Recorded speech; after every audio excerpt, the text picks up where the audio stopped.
The Book of 1 Samuel.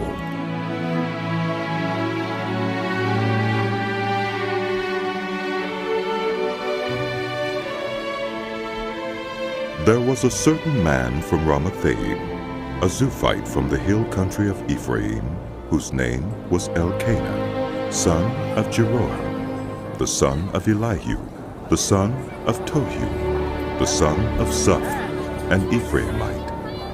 He had 2 wives. One was called Hannah, and the other Peninnah. Peninnah had children, but Hannah had none. Year after year, this man went up from his town to worship and sacrifice to the Lord Almighty at Shiloh, where Hophni and Phinehas, the 2 sons of Eli, were priests of the Lord. Whenever the day came for Elkanah to sacrifice, he would give portions of the meat to his wife Peninnah and to all her sons and daughters. But to Hannah he gave a double portion because he loved her, and the Lord had closed her womb. Because the Lord had closed Hannah's womb, her rival kept provoking her in order to irritate her. This went on year after year. Whenever Hannah went up to the house of the Lord, her rival provoked her till she wept and would not eat. Her husband, Elkanah, would say to her, "Hannah, why are you weeping? Why don't you eat? Why are you downhearted? Don't I mean more to you than 10 sons?" Once, when they had finished eating and drinking in Shiloh, Hannah stood up. Now Eli the priest was sitting on his chair by the doorpost of the Lord's house. In her deep anguish, Hannah prayed to the Lord, weeping bitterly, and she made a vow, saying, "Lord Almighty, if you will only look on your servant's misery and remember me, and not forget your servant, but give her a son, then I will give him to the Lord for all the days of his life, and no razor will ever be used on his head." As she kept on praying to the Lord, Eli observed her mouth. Hannah was praying in her heart, and her lips were moving, but her voice was not heard. Eli thought she was drunk and said to her, "How long are you going to stay drunk? Put away your wine." "Not so, my lord," Hannah replied. "I am a woman who is deeply troubled. I've not been drinking wine or beer. I was pouring out my soul to the Lord. Do not take your servant for a wicked woman. I have been praying here out of my great anguish and grief." Eli answered, "Go in peace, and may the God of Israel grant you what you have asked of him." She said, "May your servant find favor in your eyes." Then she went her way and ate something, and her face was no longer downcast. Early the next morning, they arose and worshipped before the Lord, and then went back to their home at Ramah. Elkanah made love to his wife Hannah, and the Lord remembered her. So, in the course of time, Hannah became pregnant and gave birth to a son. She named him Samuel, saying, "Because I asked the Lord for him." When Elkanah went up with all his family to offer the annual sacrifice to the Lord and to fulfill his vow, Hannah did not go. She said to her husband, "After the boy is weaned, I will take him and present him before the Lord, and he will live there always." Do what seems best to you. Her husband Elkanah told her, Stay here until you have weaned him. Only may the Lord make good his word. So the woman stayed at home and nursed her son until she had weaned him. After he was weaned, she took the boy with her, young as he was, along with a 3-year-old bull, an ephah of flour, and a skin of wine, and brought him to the house of the Lord at Shiloh. When the bull had been sacrificed, they brought the boy to Eli, and she said to him, "Pardon me, my lord. As surely as you live, I am the woman who stood here beside you praying to the Lord. I prayed for this child, and the Lord has granted me what I asked of him. So now I give him to the Lord. For his whole life he will be given over to the Lord." And he worshipped the Lord and said, "My heart rejoices in the Lord. In the Lord my horn is lifted high. My mouth boasts over my enemies, for I delight in your deliverance. There's no one holy like the Lord. There's no one besides you. There's no rock like our God. Do not keep talking so proudly or let your mouth speak such arrogance, for the Lord is a God who knows, and by him deeds are weighed. The bows of the warriors are broken, but those who stumbled are armed with strength. Those who were full hired themselves out for food, but those who were hungry are hungry no more.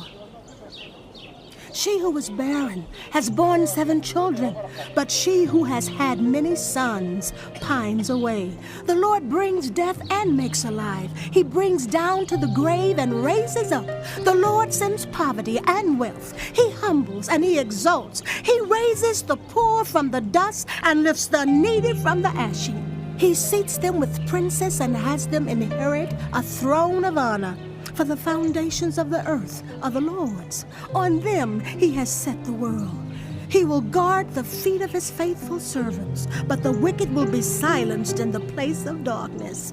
It is not by strength that one prevails. Those who oppose the Lord will be broken. The Most High will thunder from heaven. The Lord will judge the ends of the earth. He will give strength to his king and exalt the horn of his anointed. Then Elkanah went home to Ramah, but the boy ministered before the Lord under Eli the priest. Eli's sons were scoundrels. They had no regard for the Lord. Now it was the practice of the priests that whenever any of the people offered a sacrifice, the priest's servant would come with a 3-pronged fork in his hand while the meat was being boiled, and would plunge the fork into the pan or kettle or cauldron or pot. Whatever the fork brought up, the priest would take for himself. This is how they treated all the Israelites who came to Shiloh. But even before the fat was burned, the priest's servant would come and say to the person who was sacrificing, "Give the priest some meat to roast. He won't accept boiled meat from you, but only raw." If the person said to him, "Let the fat be burned first, and then take whatever you want," the servant would answer, "No, hand it over now. If you don't, I'll take it by force." This sin of the young men was very great in the Lord's sight, for they were treating the Lord's offering with contempt. But Samuel was ministering before the Lord, a boy wearing a linen ephod. Each year his mother made him a little robe and took it to him when she went up with her husband to offer the annual sacrifice. Eli would bless Elkanah and his wife, saying, May the Lord give you children by this woman to take the place of the one she prayed for and gave to the Lord. Then they would go home, and the Lord was gracious to Hannah. She gave birth to 3 sons and 2 daughters. Meanwhile, the boy Samuel grew up in the presence of the Lord.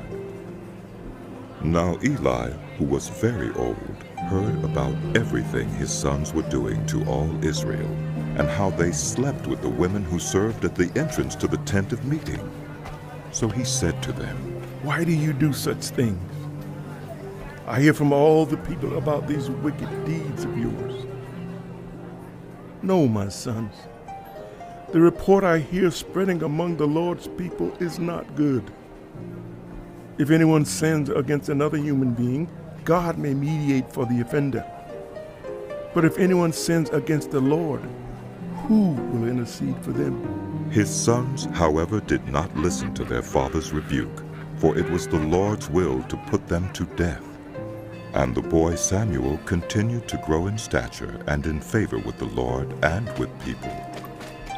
Now a man of God came to Eli and said to him, This is what the Lord says. Did I not clearly reveal myself to the family of your ancestor when they were in Egypt under Pharaoh? I chose your ancestor out of all the tribes of Israel to be my priest, to go up to my altar, to burn incense, and to wear an ephod in my presence. I also gave your ancestors' family all the food offerings presented by the Israelites. Why do you scorn my sacrifice and offering that I prescribed for my dwelling?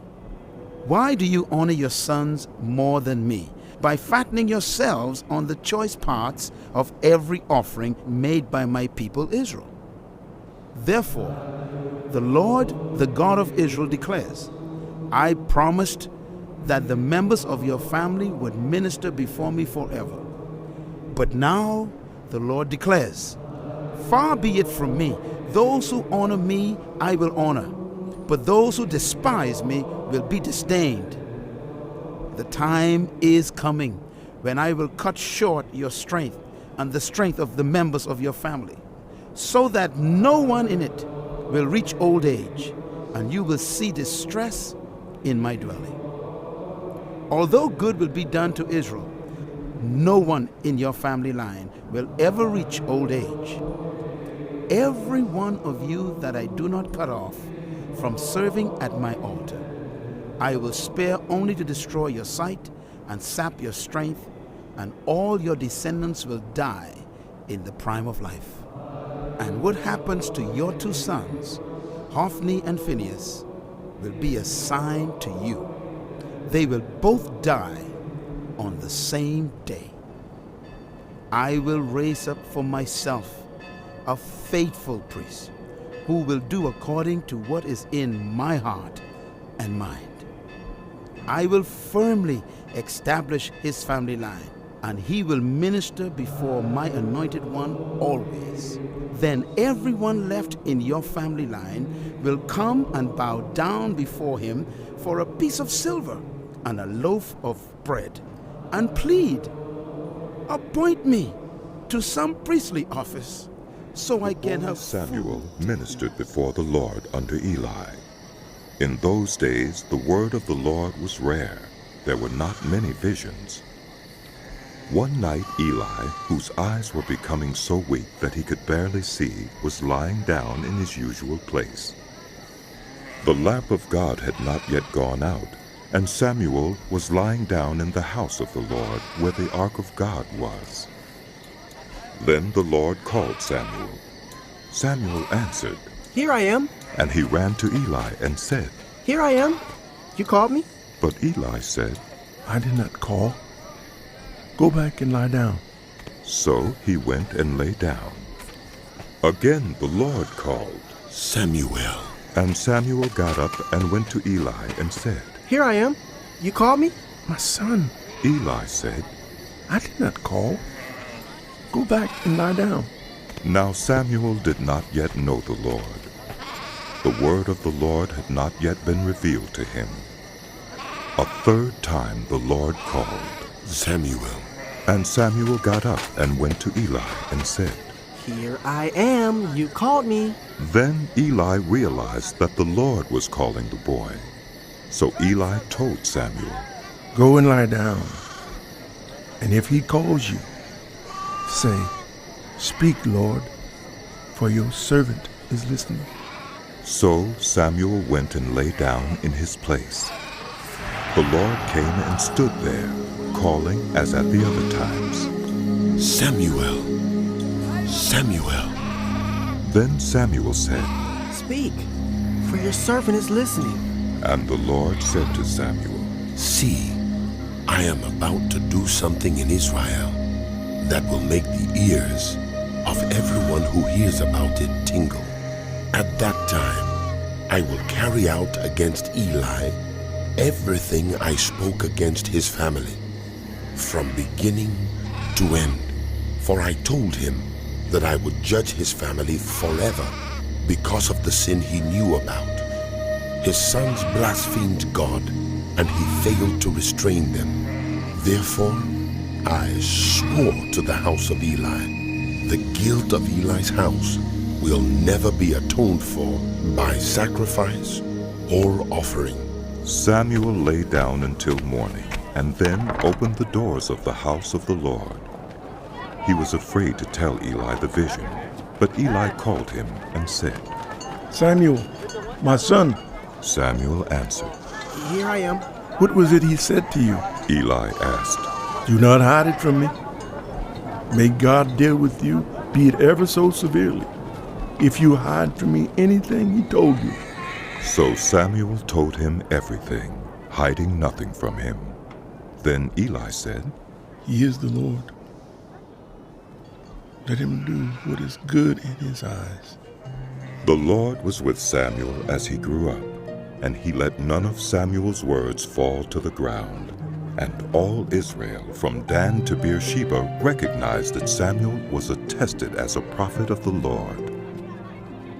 The Lord continued to appear at Shiloh, and there he revealed himself to Samuel's word came to all Israel. Now the Israelites went out to fight against the Philistines. The Israelites camped at Ebenezer, and the Philistines at Aphek. The Philistines deployed their forces to meet Israel. And as the battle spread, Israel was defeated by the Philistines, who killed about 4,000 of them on the battlefield. When the soldiers returned to camp, the elders of Israel asked, Why did the Lord bring defeat on us today before the Philistines? Let us bring the ark of the Lord's covenant from Shiloh, so that he may go with us and save us from the hand of our enemies. So the people sent men to Shiloh, and they brought back the ark of the covenant of the Lord Almighty, who is enthroned between the cherubim. And Eli's 2 sons, Hophni and Phinehas, were there with the ark of the covenant of God. When the ark of the Lord's covenant came into the camp, all Israel raised such a great shout that the ground shook. Hearing the uproar, the Philistines asked, What's all this shouting in the Hebrew camp? When they learned that the ark of the Lord had come into the camp, the Philistines were afraid. A god has come into the camp. They said, We're in trouble. Nothing like this has happened before. Woe to us! Who will deliver us from the hand of these mighty gods? They are the gods who struck the Egyptians with all kinds of plagues in the wilderness. Be strong, Philistines. Be men, or you'll be subject to the Hebrews as they have been to you. Be men and fight! So the Philistines fought, and the Israelites were defeated, and every man fled to his tent. The slaughter was very great. Israel lost 30,000 foot soldiers. The ark of God was captured, and Eli's 2 sons, Hophni and Phinehas, died.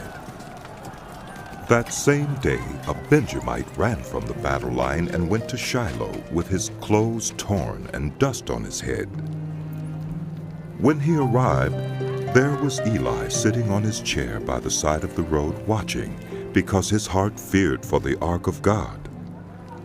When the man entered the town and told what had happened, the whole town sent up a cry. Eli heard the outcry and asked, What is the meaning of this uproar? The man hurried over to Eli, who was 98 years old and whose eyes had failed, so that he could not see. He told Eli, I've just come from the battle line. I fled from it this very day. Eli asked, What happened, my son? The one who brought the news replied, Israel fled before the Philistines, and the army has suffered heavy losses. Also, your 2 sons, Hophni and Phinehas, are dead, and the ark of God has been captured. When he mentioned the ark of God, Eli fell backward off his chair by the side of the gate. His neck was broken, and he died, for he was an old man, and he was heavy. He had led Israel 40 years.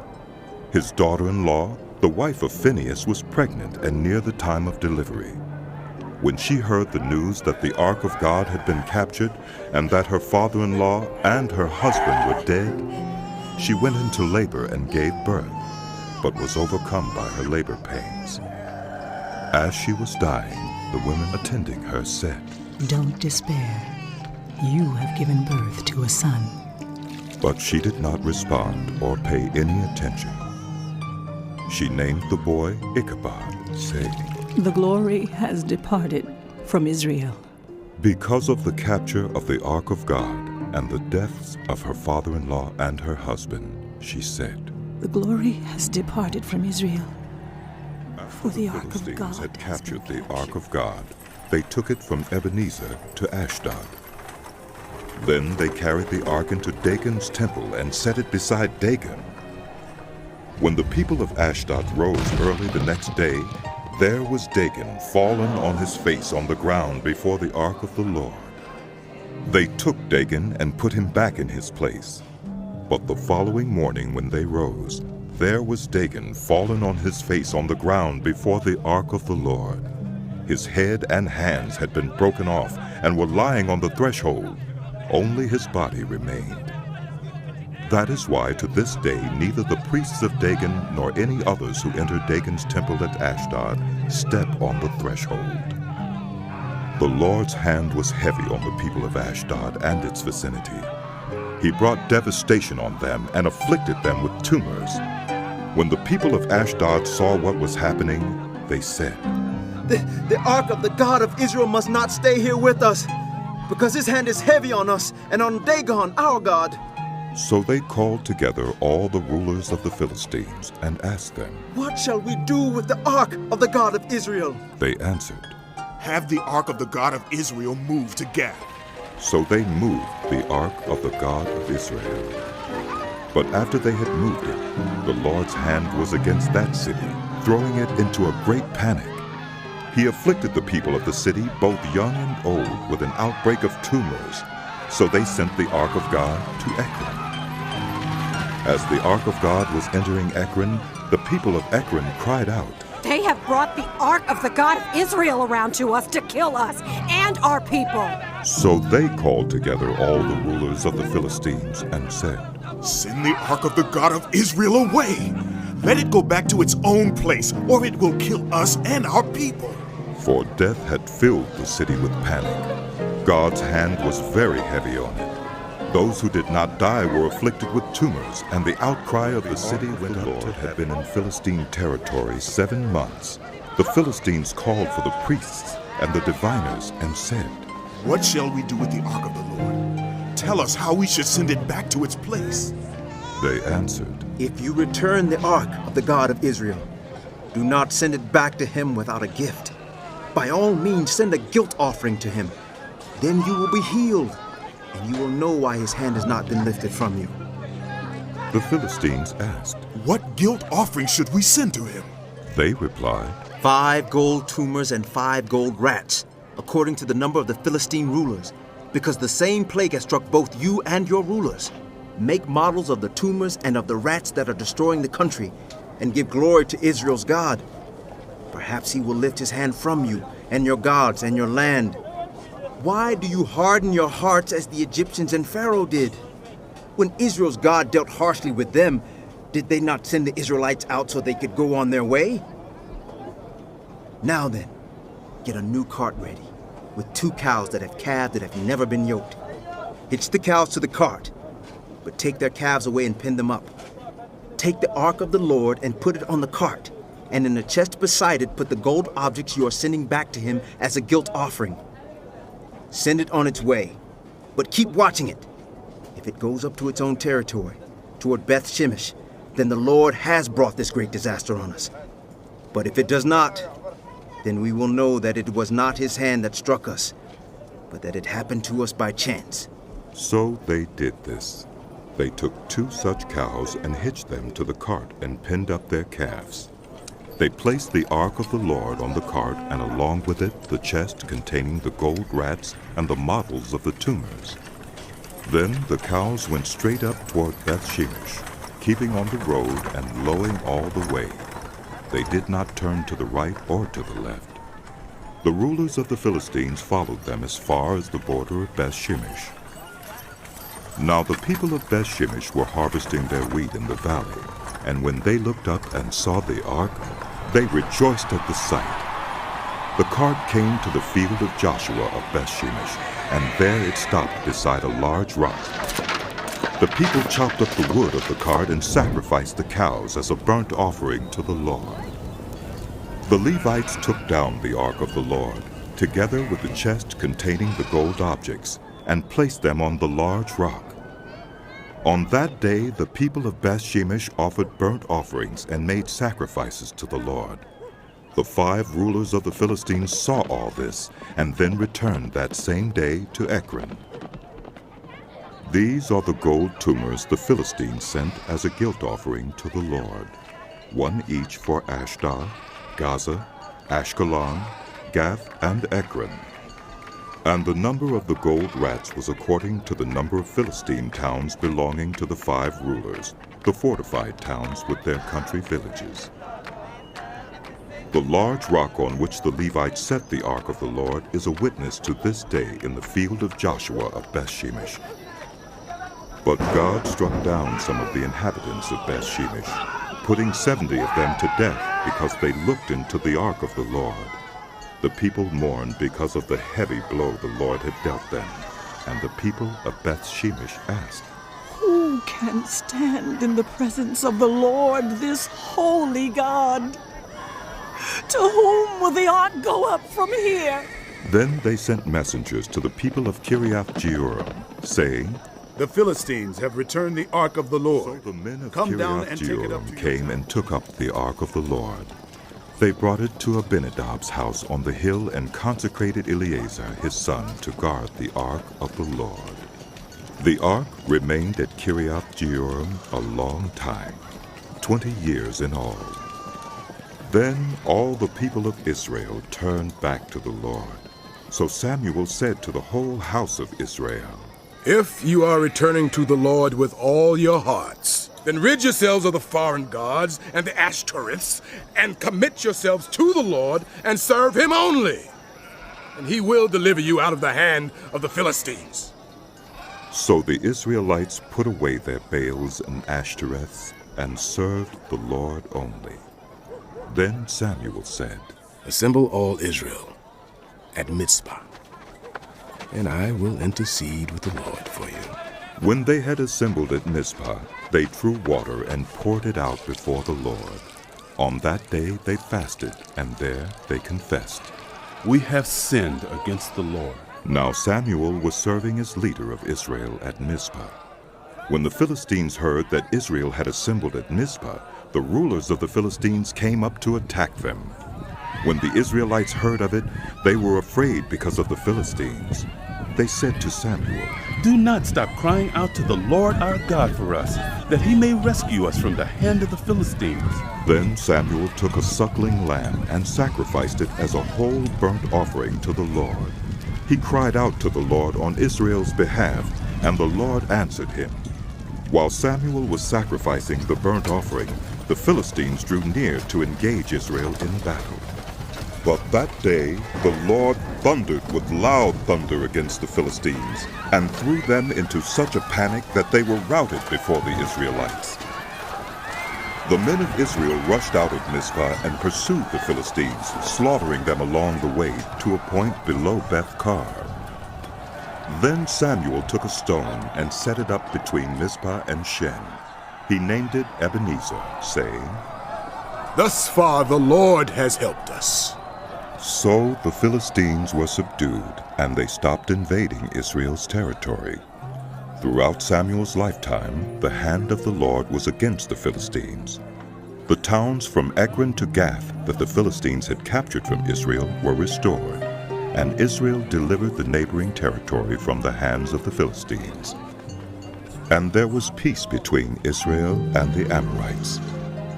Samuel continued as Israel's leader all the days of his life. From year to year he went on a circuit from Bethel to Gilgal to Mizpah, judging Israel in all those places. But he always went back to Ramah, where his home was, and there he also held court for Israel. And he built an altar there to the old. He appointed his sons as Israel's leaders. The name of his firstborn was Joel, and the name of his second was Abijah, and they served at Beersheba. But his sons did not follow his ways. They turned aside after dishonest gain, and accepted bribes and perverted justice. So all the elders of Israel gathered together and came to Samuel at Ramah. They said to him, You are old, and your sons do not follow your ways. Now appoint a king to lead us, such as all the other nations have. But when they said, Give us a king to lead us, this displeased Samuel. So he prayed to the Lord, and the Lord told him, Listen, to all that the people are saying to you. It is not you they have rejected, but they have rejected me as their king, as they have done from the day I brought them up out of Egypt until this day, forsaking me and serving other gods. So they are doing to you. Now, listen to them, but warn them solemnly, and let them know what the king who will reign over them will claim as his rights. Samuel told all the words of the Lord to the people who were asking him for a king. He said, This is what the king who will reign over you will claim as his rights. He will take your sons and make them serve with his chariots and horses, and they will run in front of his chariots. Some he will assign to be commanders of thousands and commanders of 50s, and others to plow his ground and reap his harvest, and still others to make weapons of war and equipment for his chariots. He will take your daughters to be perfumers and cooks and bakers. He will take the best of your fields and vineyards and olive groves and give them to his attendants. He will take 1/10 of your grain and of your vintage and give it to his officials and attendants. Your male and female servants and the best of your cattle and donkeys he will take for his own use. He will take 1/10 of your flocks, and you yourselves will become his slaves.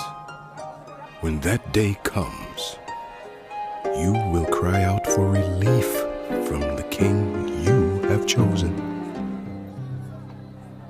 But the Lord will not answer you in that day. But the people refused to listen to Samuel. No, they said, we want a king over us. Then we will be like all the other nations, with a king to lead us and to go out before us and fight our battles. When Samuel heard all that the people said, he repeated it before the Lord. The Lord answered, Listen to them and give them a king. Then Samuel said to the Israelites, Everyone, go back to your a own man town. of standing, whose name was Kish, son of Abiel, the son of Zerah, the son of Bicharath, the son of Aphiah of Benjamin. Kish had a son named Saul, as handsome a young man as could be found anywhere in Israel, and he was a head taller than anyone else.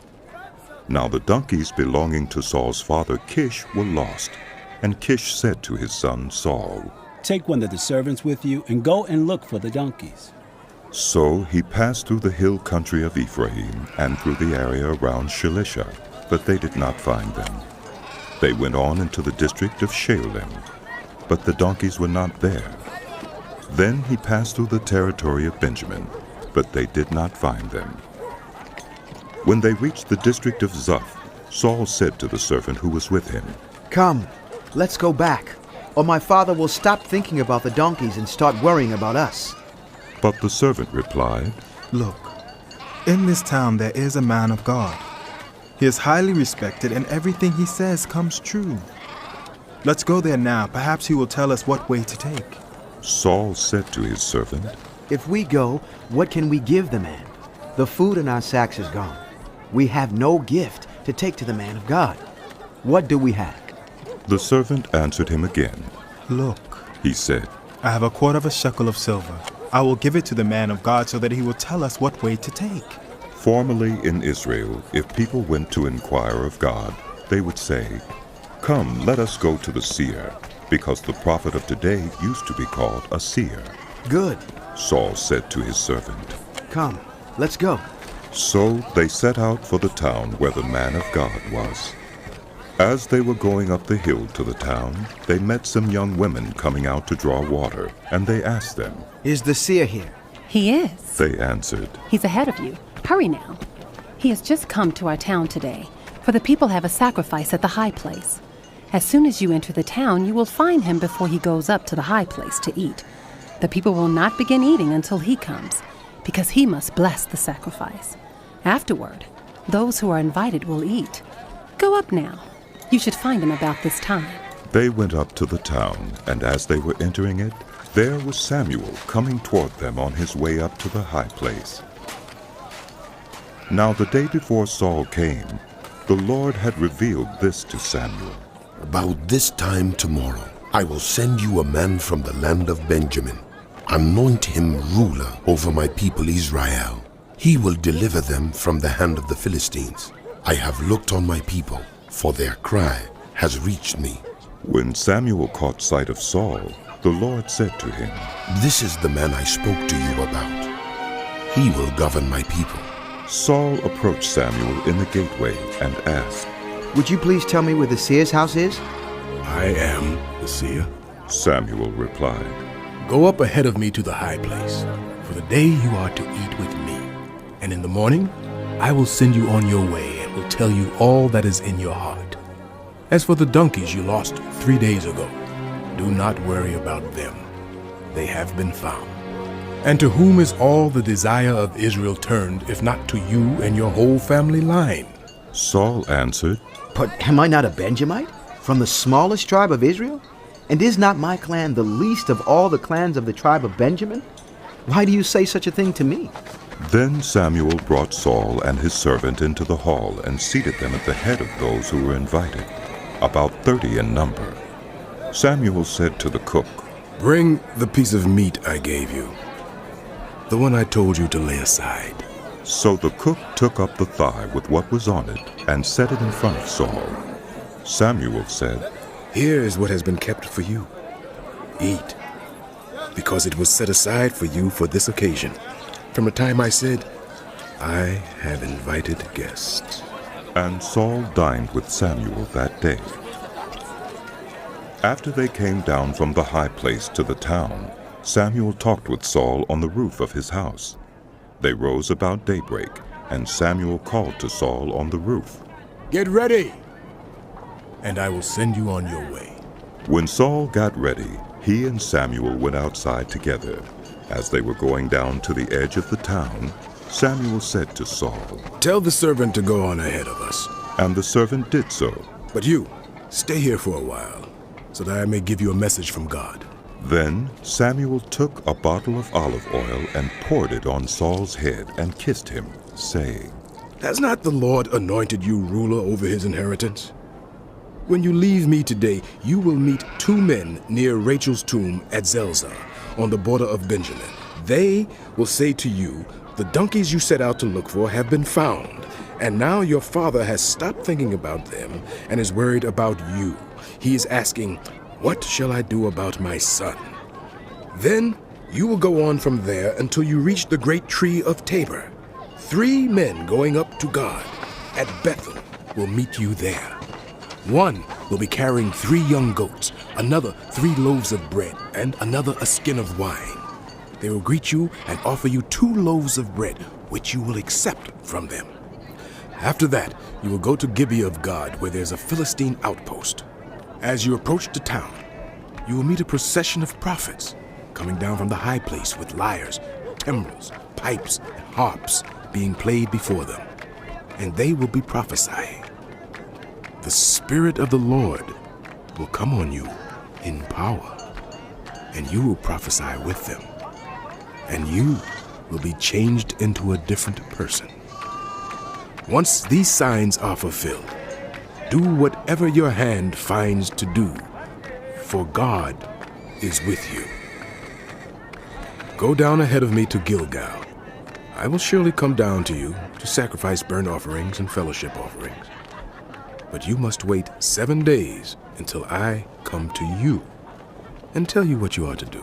As Saul turned to leave Samuel, God changed Saul's heart, and all these signs were fulfilled that day. When he and his servant arrived at Gibeah, a procession of prophets met him. The Spirit of God came on him in power, and he joined in their prophesying. When all those who had formerly known him saw him prophesying with the prophets, they asked each other, What is this that has happened to the son of Kish? Is Saul also among the prophets? A man who lived there answered, And who is their father? So it became a saying, Is Saul also among the prophets? After Saul stopped prophesying, he went to the high place. Now Saul's uncle asked him and his servant, "Where have you been?" "Looking for the donkeys," he said. "but when we saw they were not to be found, we went to Samuel." Saul's uncle said, "Tell me what Samuel said to you." Saul replied, "He assured us that the donkeys had been found." But he did not tell his uncle what Samuel had said about the kingship. Samuel summoned the people of Israel to the Lord at Mizpah and said to them, "This is what the Lord, the God of Israel, says.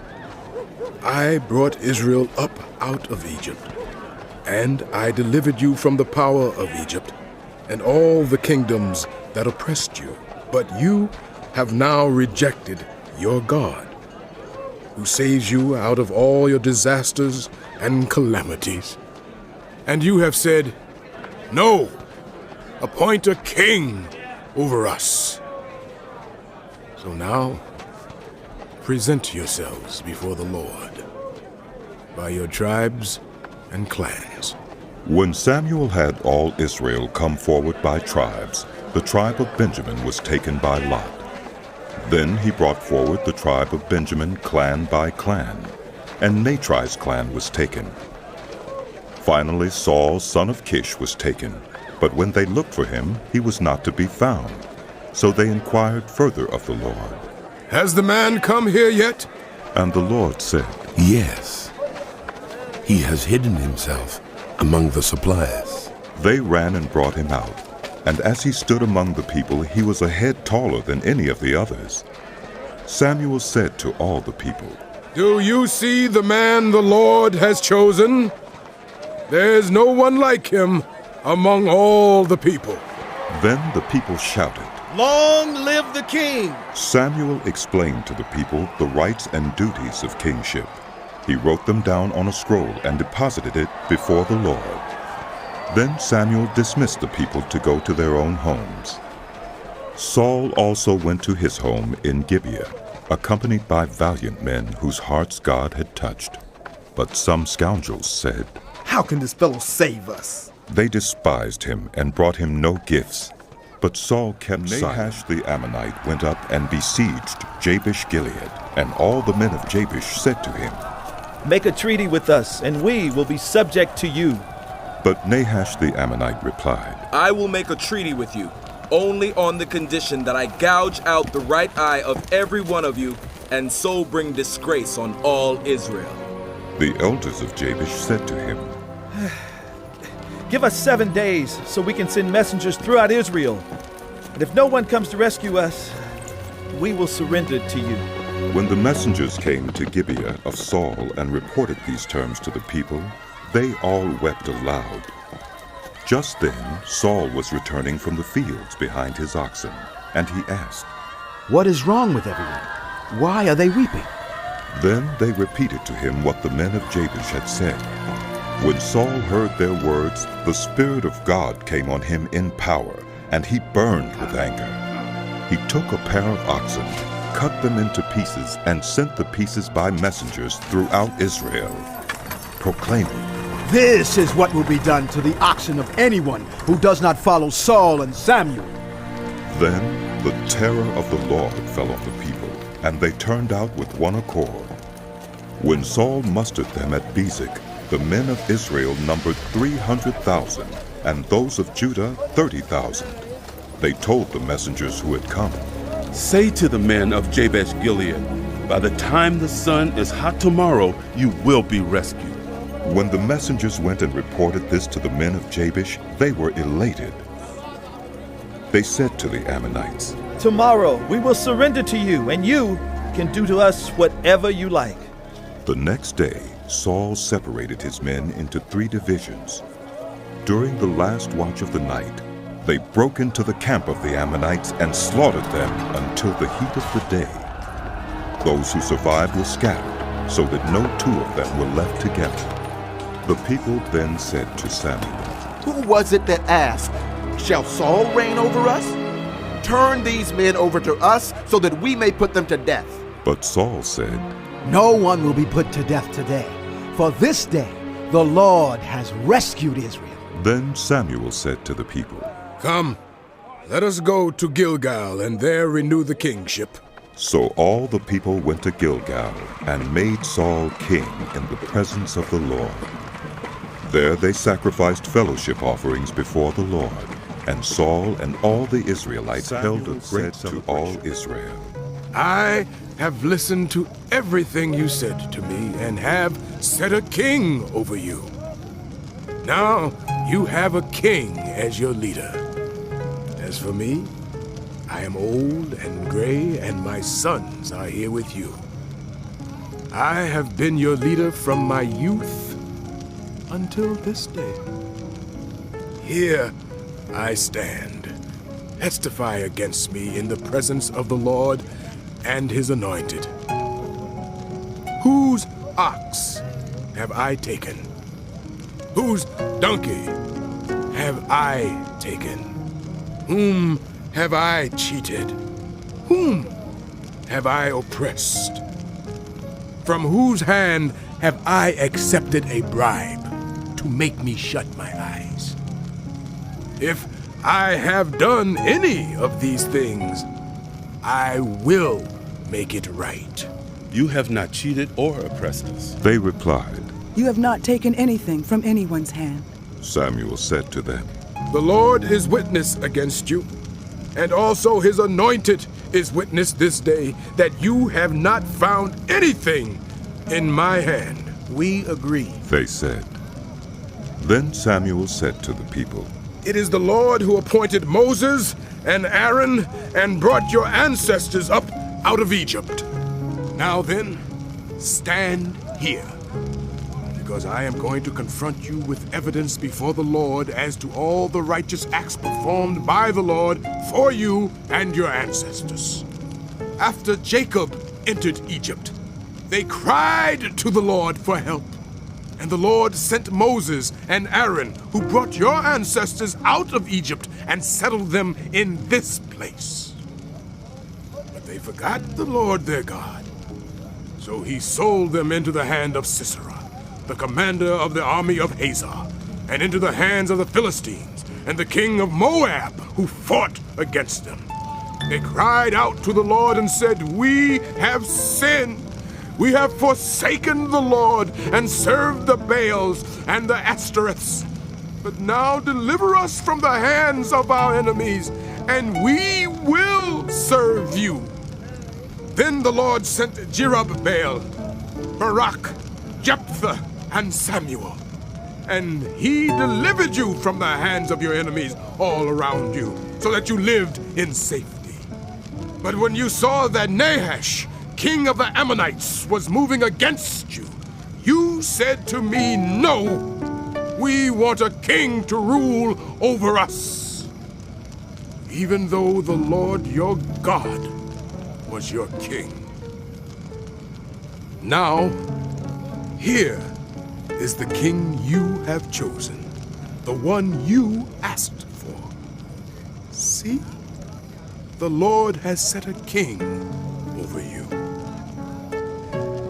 If you fear the Lord and serve and obey him and do not rebel against his commands, and if both you and the king who reigns over you follow the Lord your God, good. But if you do not obey the Lord, and if you rebel against his commands, his hand will be against you as it was against your ancestors. Now then, stand still and see this great thing the Lord is about to do before your eyes. Is it not wheat harvest now? I will call on the Lord to send thunder and rain. And you will realize what an evil thing you did in the eyes of the Lord when you asked for a king. Then Samuel called on the Lord, and that same day the Lord sent thunder and rain. So all the people stood in awe of the Lord and of Samuel. The people all said to Samuel, Praise Pray to the Lord your God for your servants, so that we will not die. For we have added to all our other sins the evil of asking for a king. Do not be afraid, Samuel replied. You have done all this evil, yet do not turn away from the Lord, but serve the Lord with all your heart. Do not turn away after useless idols. They can do you no good, nor can they rescue you, because they are useless. For the sake of his great name, the Lord will not reject his people, because the Lord was pleased to make you his own. As for me, far be it from me that I should sin against the Lord by failing to pray for you. And I will teach you the way that is good and right. But be sure to fear the Lord and serve him faithfully with all your heart. Consider what great things he has done for you. Yet, if you persist in doing evil, both you and your king will perish. Saul was 30 years old when he became king, and he reigned over Israel 42 years. Saul chose 3,000 men from Israel.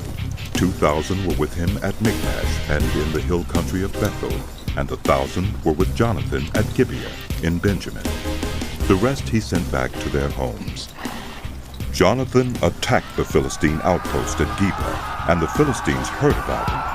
Then Saul had the trumpet blown throughout the land and said, "Let the Hebrews hear!" So all Israel heard the news. Saul has attacked the Philistine outpost. And now Israel has become obnoxious to the Philistines. And the people were summoned to join Saul at Gilgal. The Philistines assembled to fight Israel with 3,000 chariots, 6,000 charioteers, and soldiers as numerous as the sand on the seashore. They went up and camped at Michmash, east of Bethaven. When the Israelites saw that their situation was critical and that their army was hard-pressed, they hid in caves and thickets among the rocks and in pits and cisterns. Some Hebrews even crossed the Jordan to the land of Gad and Gilead. Saul remained at Gilgal, and all the troops with him were quaking with fear. He waited 7 days, the time set by Samuel. But Samuel did not come to Gilgal, and Saul's men began to scatter. So he said, "Bring me the burnt offering and the fellowship offerings." And Saul offered up the burnt offering. Just as he finished making the offering, Samuel arrived, and Saul went out to greet him. "What have you done?" asked Samuel. Saul replied, "When I saw that the men were scattering, and that you did not come at the set time, and that the Philistines were assembling at Michmash, I thought, now the Philistines will come down against me at Gilgal, and I have not sought the Lord's favor. So I felt compelled to offer the burnt offering." "You have done a foolish thing," Samuel said. "You have not kept the command the Lord your God gave you. If you had, he would have established your kingdom over Israel for all time. But now your kingdom will not endure. The Lord has sought out a man after his own heart and appointed him ruler of his people, because you have not kept the Lord's command." Then Samuel left Gilgal and went up to Gibeah in Benjamin. And Saul counted the men who were with him. They numbered about 600. Saul and his son Jonathan and the men with them were staying in Gibeah in Benjamin, while the Philistines camped at Michmash. Raiding parties went out from the Philistine camp in 3 detachments. One turned toward Ophrah in the vicinity of Shul, another toward Beth-horon, and the third toward the borderland overlooking the valley of Zeboim, facing the wilderness. Not a blacksmith could be found in the whole land of Israel, because the Philistines had said, "Otherwise the Hebrews will make swords or spears." So all Israel went down to the Philistines to have their plow points, mattocks, axes, and sickles sharpened. The price was 2/3 of a shekel for sharpening plow points and mattocks, and 1/3 of a shekel for sharpening forks and axes and for repointing goads. So on the day of the battle, not a soldier with Saul and Jonathan had a sword or spear in his hand. Only Saul and his son Jonathan had them. Now a detachment of Philistines had gone out to the pass at Michmash. One day Jonathan, son of Saul, said to his young armor-bearer, "Come, let's go over to the Philistine outpost on the other side." But he did not tell his father. Saul was staying on the outskirts of Gibeah under a pomegranate tree in Migron. With him were about 600 men, among whom was Ahijah, who was wearing an ephod. He was a son of Ichabod's brother, Ahitub, son of Phinehas, the son of Eli, the Lord's priest in Shiloh. No one was aware that Jonathan had left. On each side of the pass that Jonathan intended to cross to reach the Philistine outpost was a cliff. One was called Bozez, and the other Seneh. One cliff stood to the north toward Michmash, the other to the south toward Geba. Jonathan said to his young armor-bearer, "Come, let's go over to the outpost of those uncircumcised fellows. Perhaps the Lord will act in our behalf. Nothing can hinder the Lord from saving, whether by many or by few." "Do all that you have in mind," his armor-bearer said. "Go ahead. I am with you, heart and soul." Jonathan said, "Come on then. We will cross over toward them and let them see us. If they say to us, 'Wait there till we come to you,' we will stay where we are and not go up to them. But if they say, 'Come up to us,' we will climb up, because that will be our sign that the Lord has given them into our hands." So both of them showed themselves to the Philistine outpost. "Look," said the Philistines. "The Hebrews are crawling out of the holes they were hiding in." The men of the outpost shouted to Jonathan and his armor-bearer, "Come up to us, and we'll teach you a lesson." So Jonathan said to his armor-bearer, "Climb up after me. The Lord has given them into the hand of Israel." Jonathan climbed up, using his hands and feet, with his armor-bearer right behind him. The Philistines fell before Jonathan, and his armor-bearer followed and killed behind him. In that first attack, Jonathan and his armor-bearer killed some 20 men in an area of about half an acre. Then panic struck the whole army, those in the camp and field, and those in the outposts and raiding parties, and the ground shook. It was a panic sent by God. Saul's lookouts at Gibeah in Benjamin saw the army melting away in all directions. Then Saul said to the men who were with him, "Muster the forces and see who has left us." When they did, it was Jonathan and his armor-bearer who were not there. Saul said to Ahijah, "Bring the ark of God." At that time it was with the Israelites. While Saul was talking to the priest, the tumult in the Philistine camp increased more and more. So Saul said to the priest, "Withdraw your hand." Then Saul and all his men assembled and went to the battle. They found the Philistines in total confusion, striking each other with their swords. Those Hebrews who had previously been with the Philistines and had gone up with them to their camp went over to the Israelites who were with Saul and Jonathan. When all the Israelites who had hidden in the hill country of Ephraim heard that the Philistines were on the run, they joined the battle in hot pursuit. So on that day, the Lord saved Israel, and the battle moved on beyond Beth-aven. Now the Israelites were in distress that day, because Saul had bound the people under an oath, saying, "Cursed be anyone who eats food before evening comes, before I have avenged myself on my enemies." So none of the troops tasted food. The entire army entered the woods, and there was honey on the ground. When they went into the woods, they saw the honey oozing out, yet no one put his hand to his mouth, because they feared the oath. But Jonathan had not heard that his father had bound the people with the oath, so he reached out the end of the staff that was in his hand and dipped it into the honeycomb. He raised his hand to his mouth, and his eyes brightened. Then one of the soldiers told him, "Your father bound the army under a strict oath, saying, 'Cursed be anyone who eats food today.' That is why the men are faint." Jonathan said, "My father has made trouble for the country. See how my eyes brightened when I tasted a little of his honey? How much better it would have been if the men had eaten today some of the plunder they took from their enemies. Would not the slaughter of the Philistines have been even greater? That day, after the Israelites had struck down the Philistines from Michmash to Ajalon, they were exhausted. They pounced on the plunder, and taking sheep, cattle, and calves, they butchered them on the ground and ate them, together with the blood. Then someone said to Saul, "Look, the men are sinning against the Lord by eating meat that has blood in it." You have broken faith. He said. Roll a large stone over here at once. Then he said, Go out among the men and tell them, each of you bring me your cattle and sheep, and slaughter them here and eat them. Do not sin against the Lord by eating meat with blood still in it. So everyone brought his ox that night and slaughtered it there. Then Saul built an altar to the Lord. It was the first time he had done this.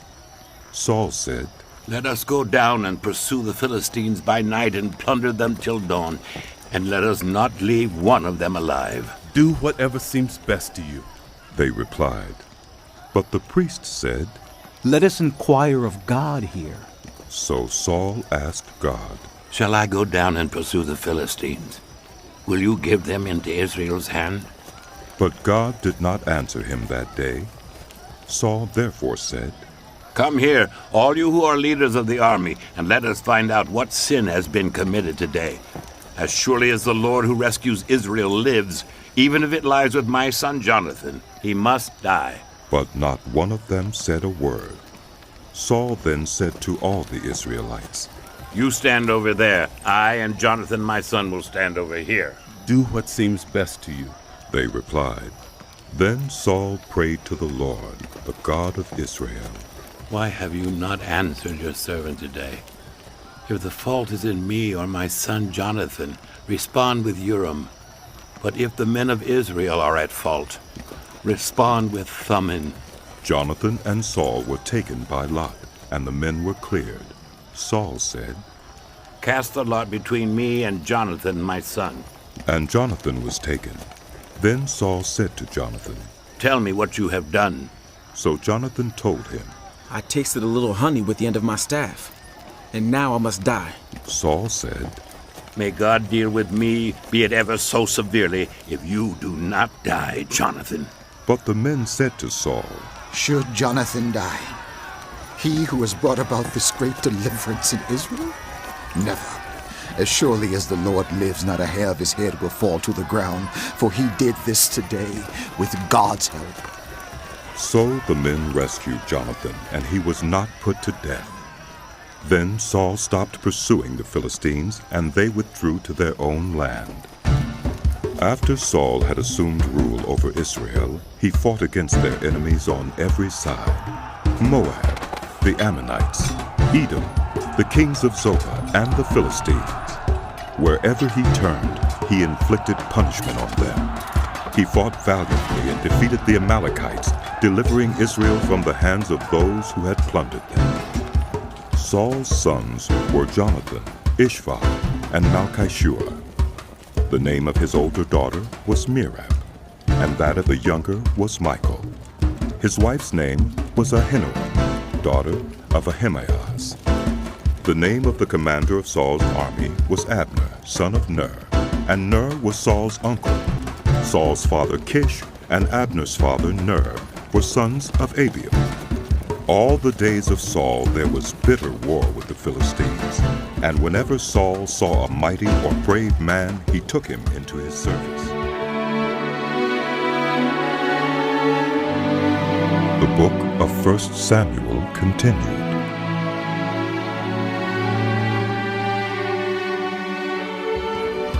Samuel said to Saul, I am the one the Lord sent to anoint you king over his people Israel.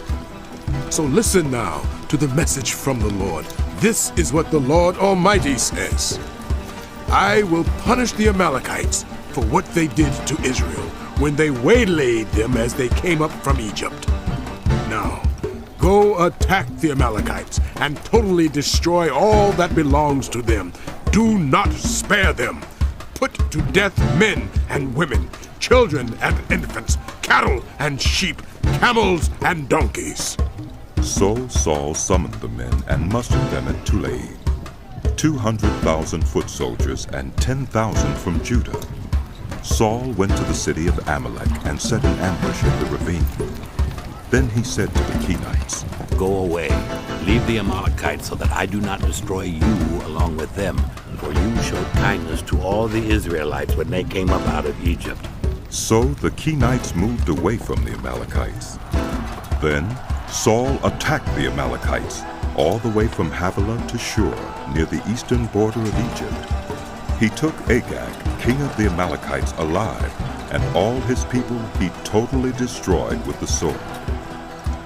But Saul and the army spared Agag and the best of the sheep and cattle, the fat calves and lambs, everything that was good. These they were unwilling to destroy completely, but everything that was despised and weak they totally destroyed. Then the word of the Lord came to Samuel. I regret that I have made Saul king, because he has turned away from me and has not carried out my instructions. Samuel was angry, and he cried out to the Lord all that night. Early in the morning Samuel got up and went to meet Saul, but he was told, Saul has gone to Carmel. There he has set up a monument in his own honor, and has turned and gone on down to Gilgal. When Samuel reached him, Saul said, The Lord bless you. I have carried out the Lord's instructions. But Samuel said, What then is this bleating of sheep in my ears? What is this lowing of cattle that I hear? Saul answered, The soldiers brought them from the Amalekites. They spared the best of the sheep and cattle to sacrifice to the Lord your God, but we totally destroyed the rest. Enough! Samuel said to Saul, Let me tell you what the Lord said to me last night. Tell me. Saul replied. Samuel said, Although you were once small in your own eyes, did you not become the head of the tribes of Israel? The Lord anointed you king over Israel, and he sent you on a mission saying, Go and completely destroy those wicked people, the Amalekites. Make war on them until you have wiped them out. Why did you not obey the Lord? Why did you pounce on the plunder and do evil in the eyes of the Lord? But I did obey the Lord. Saul said, I went on the mission the Lord assigned me. I completely destroyed the Amalekites and brought back Agag, their king. The soldiers took sheep and cattle from the plunder, the best of what was devoted to God, in order to sacrifice them to the Lord your God at Gilgal. But Samuel replied, Does the Lord delight in burnt offerings and sacrifices as much as in obeying the Lord? To obey is better than sacrifice, and to heed is better than the fat of rams. For rebellion is like the sin of divination, and arrogance like the evil of idolatry. Because you have rejected the word of the Lord, he has rejected you as king. Then Saul said to Samuel, I have sinned. I violated the Lord's command and your instructions. I was afraid of the men, and so I gave in to them. Now I beg you, forgive my sin and come back with me so that I may worship the Lord. But Samuel said to him, I will not go back with you. You have rejected the word of the Lord, and the Lord has rejected you as king over Israel. As Samuel turned to leave, Saul caught hold of the hem of his robe, and it tore. Samuel said to him, The Lord has torn the kingdom of Israel from you today, and has given it to one of your neighbors, to one better than you. He who is the glory of Israel does not lie or change his mind, for he is not a human being that he should change his mind. Saul replied, I have sinned, but please honor me before the elders of my people and before Israel. Come back with me so that I may worship the Lord your God. So Samuel went back with Saul, and Saul worshipped the Lord. Then Samuel said, Bring me Agag, king of the Amalekites. Agag came to him in chains, and he thought, Surely the bitterness of death is past. But Samuel said, As your sword has made women childless, so will your mother be childless among women. And Samuel put Agag to death before the Lord at Gilgal. Then Samuel left for Ramah, but Saul went up to his home in Gibeah of Saul. Until the day Samuel died, he did not go to see Saul again, though Samuel mourned for him. And the Lord regretted that he had made Saul king over Israel. How long will you mourn for Saul, since I have rejected him as king over Israel? Fill your horn with oil, and be on your way. I am sending you to Jesse of Bethlehem. I have chosen one of his sons to be king. But Samuel said, How can I go? If Saul hears about it, he will kill me. The Lord said, Take a heifer with you, and say, I have come to sacrifice to the Lord. Invite Jesse to the sacrifice, and I will show you what to do.